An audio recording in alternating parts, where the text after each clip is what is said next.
What if I told you that ignoring a narcissist is the most powerful weapon you have, but also the most dangerous? Narcissists thrive on attention, good or bad, it doesn't matter. But when you take that away, their carefully crafted world starts to crumble, and their reaction, it's anything but predictable. At first, they might act like they don't care. Maybe they even pretend to be completely unbothered. But what happens next is something most people aren't prepared for. From silent rage to desperate manipulation, ignoring a narcissist can unleash a storm of psychological warfare. Whether it's a toxic partner, a manipulative friend, or even a narcissistic boss, these people live off control. They need to be at the center of your thoughts. So when you suddenly stop responding, they experience a deep, unsettling fear. The fear of losing their grip on you. And here's the shocking truth. Ignoring a narcissist isn't just about avoiding their messages or refusing to engage in their drama. It's a psychological shift that signals to them that their power over you is fading. And for someone who thrives on control, that is terrifying. So, what really happens when you ignore a narcissist? How do they react? And more importantly, how can you protect yourself? Stay with me because we're about to break it all down step by step. Ignoring a narcissist feels like taking a deep breath of freedom, but for them, it's like a slap in the face. At first, they won't believe it. Narcissists are wired to think they're the most important person in the room, the main character in everyone's story, so when you suddenly stop responding, they assume it must be a mistake. Maybe you're just busy, maybe you'll come back. So what do? They test you. You might get casual messages, "Hey, did you see my text?" Or "Hope you're okay," as if nothing's wrong. They'll act normal, pretending not to notice your silence. But make no mistake, inside they're already spiraling. Why? Because narcissists crave validation. Your attention reassures them that they are still in control. When you remove that, you're cutting off their supply. And that is terrifying for them. But here's where it gets tricky. This phase can be misleading. Since their initial response seems mild, you might think, maybe they're not as bad as I thought, maybe they don't even care. The truth is, they're calculating. They're waiting, watching, trying to figure out if your silence is temporary or if they're actually losing their grip on you. And once they realize you're serious, that's when the real trouble begins. At this point, they might start subtly inserting themselves back into your life. They could accidentally bump into you, comment on your social media, or send indirect messages through mutual friends. They'll make sure you see them, just to remind you that they still exist. Because a narcissist who feels ignored doesn't just walk away, they escalate. And next comes the silent rage, the phase where their mask starts to slip. At first, they acted like they didn't care. They sent a casual message, maybe even played it cool. But now, they're furious. This is where the silent rage begins. See, narcissists don't handle rejection well. Ignoring them isn't just an inconvenience, it's an attack on their fragile ego. And when their sense of control starts slipping, they react in one of two ways: the passive-aggressive approach. Instead of confronting you directly, they'll make subtle moves to get under your skin. Maybe they suddenly stop watching your stories, replying to mutual friends, or acting like you never existed. They want you to notice their absence, to make you wonder if they've moved on. Or they'll post cryptic messages online. Some people don't know what they're missing. Loyalty is rare these days. These aren't just random posts, they're bait. They want you to react, to ask if they're talking about you, because the moment you engage, they win. The guilt trip. If ignoring them doesn't work, they switch tactics. Suddenly, they're the victim. "I don't know what I did wrong, but I guess I deserved this. I thought we were close, but I see now that I was wrong." They'll make it seem like you hurt them, like you're the cold, heartless one for not responding. This is all part of the manipulation. But if none of this works, if you still don't engage, that's when they escalate, spreading rumors, playing mind games, or even trying to turn mutual connections against you. Their goal, to make you feel isolated, guilty, or like you have to respond.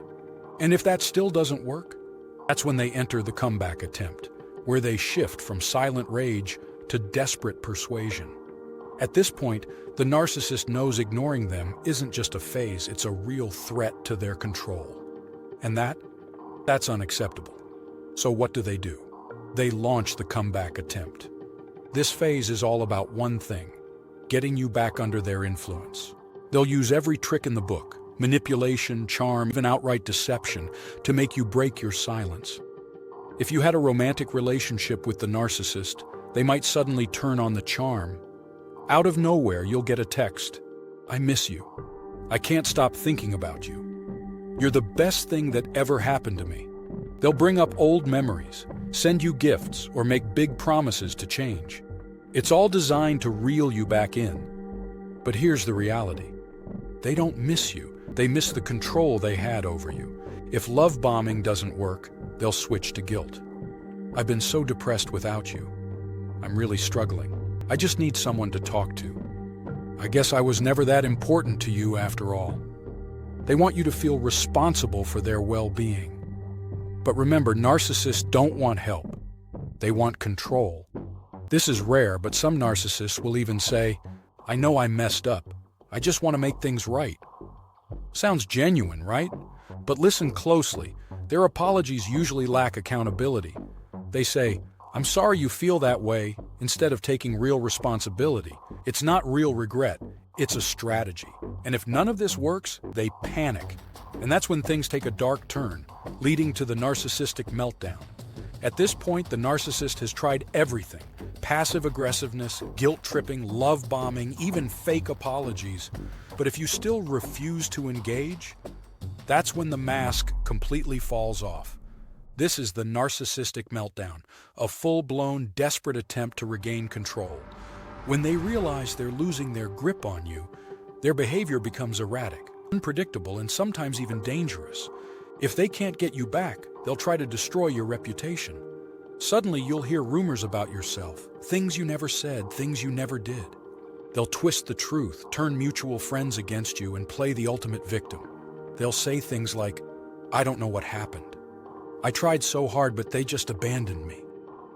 I gave them everything, and this is how they treat me." Their goal? To make you feel like the villain and force you into defending yourself, because the moment you do, they win.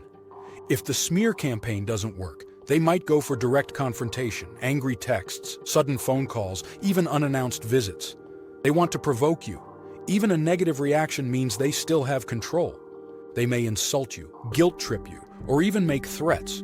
But remember, this isn't about you, it's about their fragile ego cracking. If all else fails, they move to their last strategy, replacing you. Suddenly, they're flaunting a new best friend or new partner. It's all a show to make you feel insignificant. But deep down, they're still watching, still hoping you'll react. Because as long as you care, even in anger, they win. And that brings us to the final step: how to stay strong and break free for good. You've ignored them. You've resisted their mind games. And now they're spiraling. But here's the hard truth. Just because they're gone for now doesn't mean they won't try again. Narcissists have a way of creeping back into your life when you least expect it. So, how do you break free for good? Set firm boundaries. No more second chances. No more explanations. Block them on everything: social media, phone, even email if necessary. If they try to manipulate mutual friends, stay strong. You owe them nothing. Don't fall for the hoovering. Narcissists will circle back, sometimes months or even years later. They'll act like nothing happened. They'll send a casual, "Hey, how have you been?" or pretend they've changed. They haven't. Stay no contact. Even acknowledging them gives them an opening to pull you back in. Heal and rebuild. This is the most important step. Narcissists leave emotional scars, but healing is possible. Focus on yourself, therapy, self-care, and surrounding yourself with people who uplift you. Rediscover your passions, build your confidence, and remind yourself that you are in control of your own life. Because the greatest revenge, it's not engaging, it's thriving. Have you ever dealt with a narcissist? Drop a comment and share your experience. Your story might help someone else break free. If you found this video helpful, hit that like button, subscribe for more insights, and turn on notifications so you don't miss the next one. And if you know someone struggling with a toxic person in their life, Share this with them. You never know who needs to hear this today.